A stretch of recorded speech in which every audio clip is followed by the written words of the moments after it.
Quand on parle d'amis, on parle de quoi? De confiance.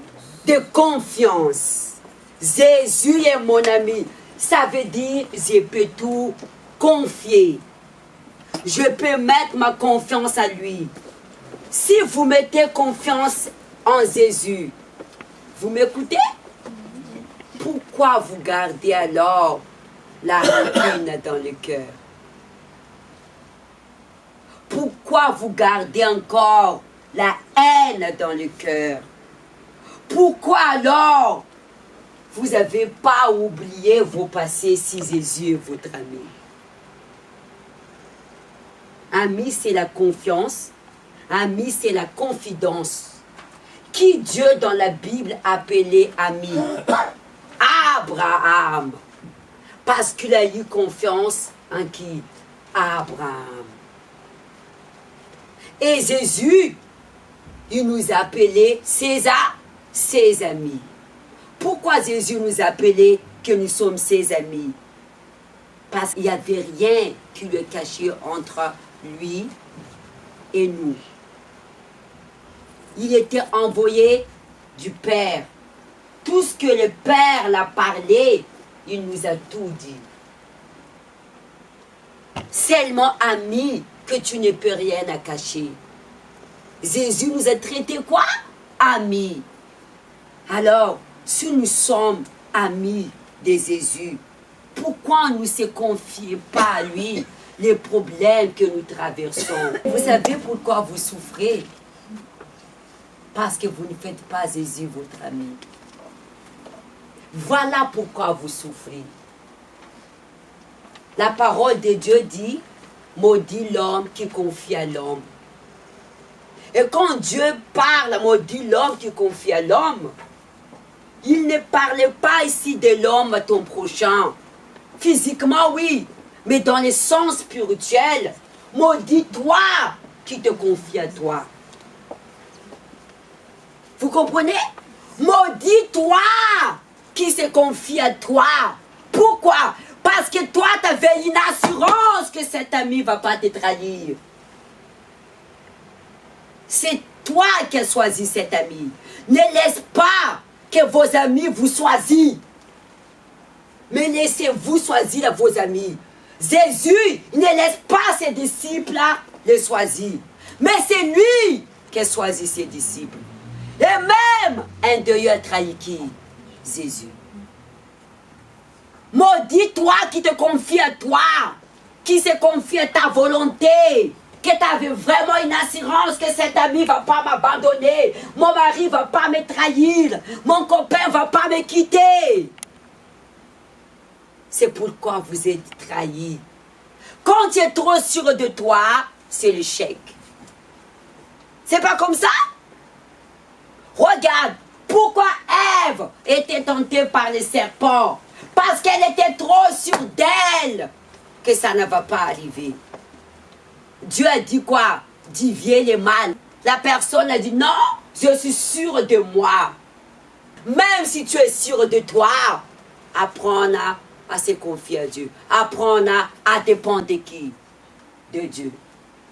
Quelqu'un qui montre trop d'assurance, elle se cache sa faiblesse. Elle vit l'apparence. Quand tu as trop d'assurance en toi, c'est la personne qui ne se valorise pas. Quelqu'un qui se valorise, est-ce qu'elle se démontre? Non. La personne qu'on a besoin toujours de la valoriser. Non, Dieu est avec toi. Non, tu es belle. Non, tu veux réussir. Si la personne qui nous valorise, elle ne se valorise pas. C'est la personne qui manque de confiance en elle. Regardez les personnes riches qui ont l'argent. C'est des personnes simples. Simples. Qui ne se montrent pas. Mais regardez les personnes qui n'ont rien. Elle aime se montrer, se mettre en avant. La valeur se trouve dans l'esprit. Qu'est-ce que je dis? La valeur, elle se trouve où? Dans l'esprit.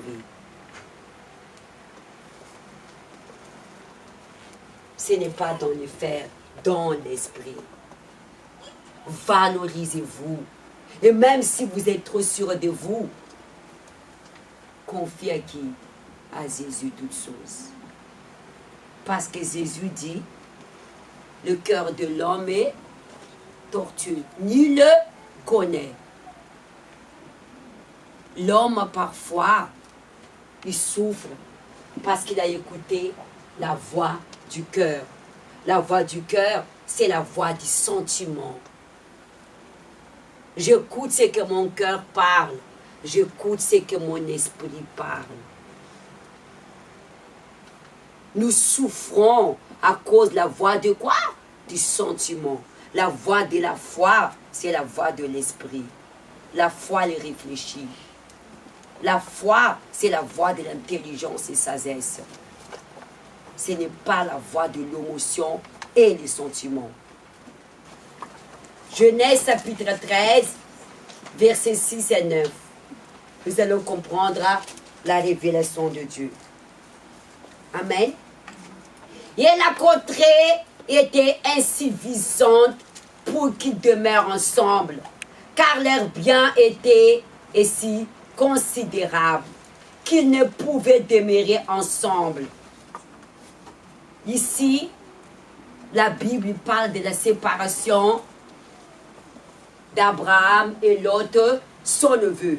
Vous savez bien qu'Abraham ne pouvait pas affronter. C'est pas Abraham qui ne pouvait pas affronter, c'est Sarah qui est stérile. Et Abraham a mis sa dépendance en Lot. Abraham a gardé Lot comme si son héritier. Parce qu'il ne pouvait pas avoir des enfants. Et là, entre Abraham et Lot, il y avait eu malentendu entre les bergères et bergères d'Abraham. Nous allons lire. 17. Il y a eu une querelle entre les bergères, les troupeaux d'Abraham et les bergères, les troupeaux de Lot.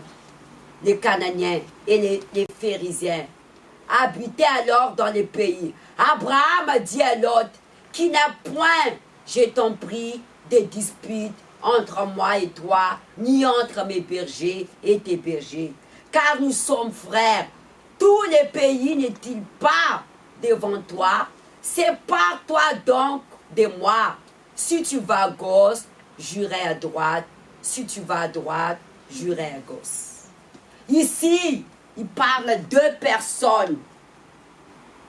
La personne qui vit par l'émotion, la personne qui vit par la foi.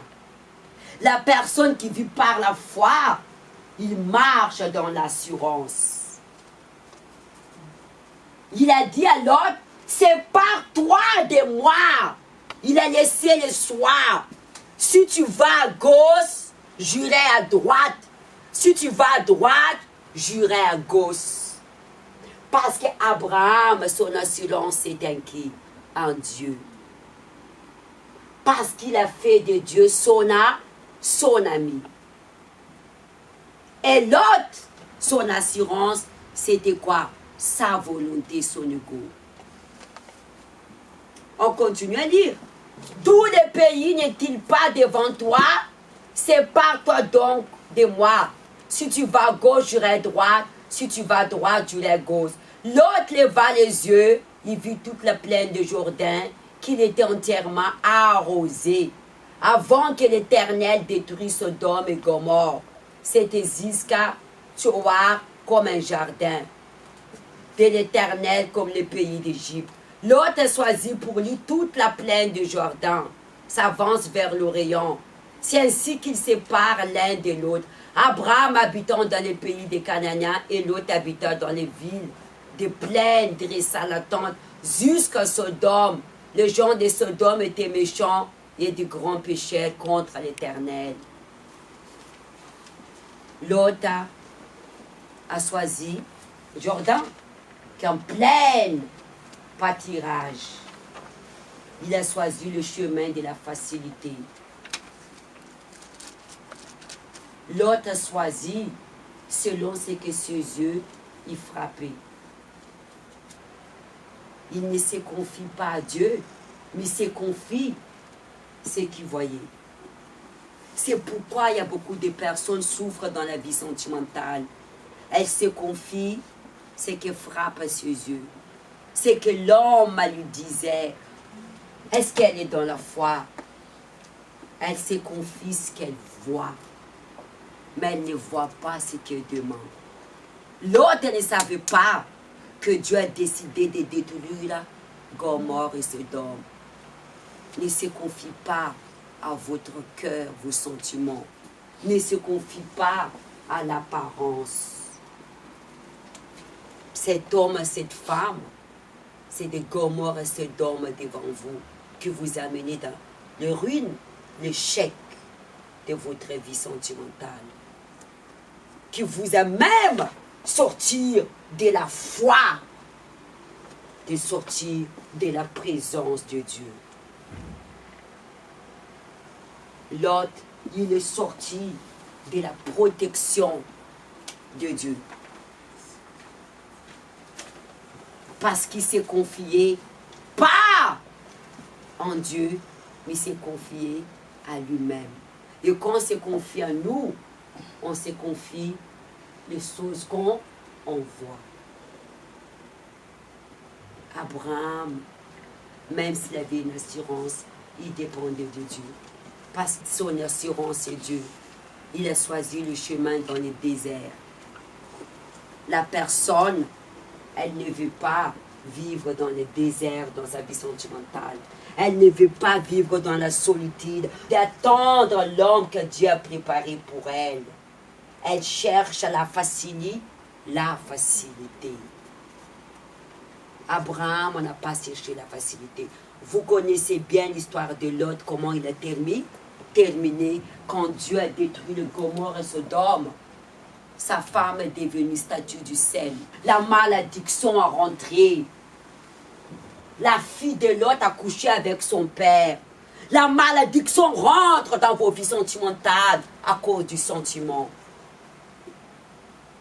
Parce que vous vous confiez à vos cœurs. L'homme que peut-être que vous sortez, il est déjà victime de malédictions sentimentales. Un homme déjà qui a des échecs dans sa vie amoureuse. Peut-être qu'avant que cet homme vous le rencontrez, vous ne savez pas qu'avant qu'il vous raconte, il a déjà eu 3, 4, 5 relations. Parce que son ex-femme l'a maudit, que tu ne vas jamais être heureuse dans ta vie sentimentale, que toute personne sortira avec toi, ils ne vont pas rester. Cet homme est déjà Gomorrhe devant vous. Ou dans la famille de cet homme, personne n'arrive à se marier. Parce que le grand-père a trahi la grand-mère. Ou le grand-père a fait des fétiches. Ou victime de malédictions à cause des coutumes, des traditions. Et vous se confiez à l'apparence. Parce qu'il est beau. Parce qu'il vous amène à un restaurant. Il fait vous voir le Tour Eiffel. Parce que la personne, elle se laisse dominer par cette émotion, par ce sentiment. C'est comme ça que l'échec sentimental arrive. Et un échec de plus. La personne n'a même pas arrivé à guérir les blessures du passé. Elle rajoute encore du monde. Ne se confie pas à votre lot, à votre orgueil, à votre sentiment. L'orgueil, c'est les sentiments, c'est notre ego. Tout le monde a d'orgueil. Moi, je n'ai orgueil. Dieu ne va jamais enlever l'orgueil. L'orgueil, c'est la volonté de qui? De l'homme. Cet orgueil part quand nous mourrons. On sera toujours amené à prouver avec notre volonté. Et la vie, elle est faite par des décisions jusqu'à que nous mourrons. Ne se confie pas à votre Lot. Parce qu'Abraham s'est confié à qui? À Lot. Et Dieu l'a enlevé. Votre Lot, c'est votre dépendance. Dieu l'a enlevé. Parce qu'Abraham ne connaît pas Lot. Dieu a permis situation pour montrer à Abraham qui est l'autre que tu te confies. Vous ne connaissez pas la personne à qui vous êtes confié. Dieu permet des situations pour ouvrir tes yeux. Prends ta décision. Abraham, il a vu la confusion. Il était en esprit. Parce qu'il était dans la foi. La personne qui est dans la foi, il a un esprit. Il a dit, écoute, entre toi et moi, il ne doit pas avoir une querelle. Prends ta décision. Parce qu'Abraham, il s'est reposé tranquillement auprès de l'autre. Mais c'est Dieu qui connaît qui est l'autre. Dieu permet situation. Qui est cet homme? Qui est cette femme? Pour que tu prennes une décision et tu continues à insister par l'émotion. Cet homme te parlait mal. Il ne te respectait pas. Il ne présente même pas voir tes parents. Et tu continues de dominer par cette l'autre parce que tu mets ta dépendance en lui. Si cet homme, mais qui va se marier avec moi? Parce que tu ne te valorises pas que tu es la fille des rois des rois. Il te parlait mal. Valorise-toi. Dieu te montre. Tu es marié. Il te montre que cet homme, combien de fois t'a trahi. Ils se disent que non, je ne suis plus avec mon ancien, ma copine. Pourquoi le numéro est toujours là? Dieu te montre que cet homme me trompe. Tu as découvert dans son téléphone un message d'une femme. Non, c'est ma soeur. Et tu insistes. C'est comme ça l'échec sentimental, dominé par quoi? Par les sentiments. L'autre, comment Dieu peut vous parler s'il ne permet pas des situations? Ce qui est dans un invisible, vous ne voyez pas. Dieu te fait voir. Dieu est en train de dire à Abraham, ce que tu es en train de dépendre, je vais te montrer qui il est. Il s'est profité la grâce d'Abraham. Il commence à enrichir. Dieu permet des situations. S'il était humble, il est resté avec qui? Abraham. S'il a pensé à son oncle qu'il est déjà vieux, il devrait laisser Abraham dans le chemin des pâtirages. Meurs, mon oncle, dans le désert, là où il y a les serpents. Confiez-vous à Dieu. Ah, pasteur, là, je vais de faire une connaissance avec une jeune fille et un jeune garçon. Dis à Jésus, qui est cette jeune fille, qui est cet jeune homme? Révèle si ce n'est pas une piège. J'ai assez déjà souffert comme ça. Oui ou non? Le message que Dieu est en train de parler ici, décide-toi. La décision qu'il faut prendre. C'est par toi de ton lot, de ton sentiment ou de tes passés. La personne, elle est là, mais elle n'a pas oublié le passé. Elle n'a pas abandonné son petit ami depuis 1945. Toujours garde en elle ce qu'elle a vécu depuis son enfance. Il faut savoir oublier les passés. Elle porte cette amertume en elle jusqu'aujourd'hui. C'est toujours là. Oublie les passés. Les passés et les passés. Vous ne pouvez pas attraper. Les passés, vous ne pouvez pas attraper. Mais vous pouvez songer pour votre avenir. Abraham a se confié à Dieu. Apprenez à se confier à Dieu. Mettez votre dépendance en Dieu. Abraham, au début, il ne se confie pas à Dieu, il se confie à l'autre. Mais quand il y avait une dispute, il a compris le message. Tout de suite, il a dit, choisis, ou tu vas gauche, ou tu vas droite. Il n'a même pas dit, non, l'autre, reste, et sois âgé. Non, il n'a pas fait ça. Rien à cacher ne doit pas être révélé. Voilà le message de Dieu. Séparez-vous de vos dépendances. Parfois, la personne, elle a un manque affectif. Elle pense qu'elle est amoureuse de cet homme. Elle n'est pas amoureuse de cet homme. Elle manque d'affectif. Elle met son dépendance en cet homme. Ça, ce n'est pas véritable amour. Parce que parfois, la fille ou les garçons, ils n'ont pas eu l'affection de leurs parents. Ils grandissent avec ça. Et le premier homme arrive, elle se livre. Ça, ce n'est pas un véritable amour. Elle n'aime pas cet homme, mais elle a peur de se trouver seule. Elle essayait de camoufler les blessures. Et les blessures sont toujours là. Elle sait bien, au fond d'elle, elle est toujours blessée. Si vous n'arrivez pas à être heureux seul, ce n'est pas avec quelqu'un que vous serez heureux. La vie, elle est telle comme elle est. Ce n'est pas la vie qui va te rendre heureuse. C'est toi qui vas rendre heureuse la vie. La personne qui se valorise ne dépend pas de l'amour des autres. Si vous dépendez des autres, vous allez toujours souffrir. Amen. Décidez-vous d'abandonner vos lots, votre orgueil et oubliez le passé. Amen. Levez-vous.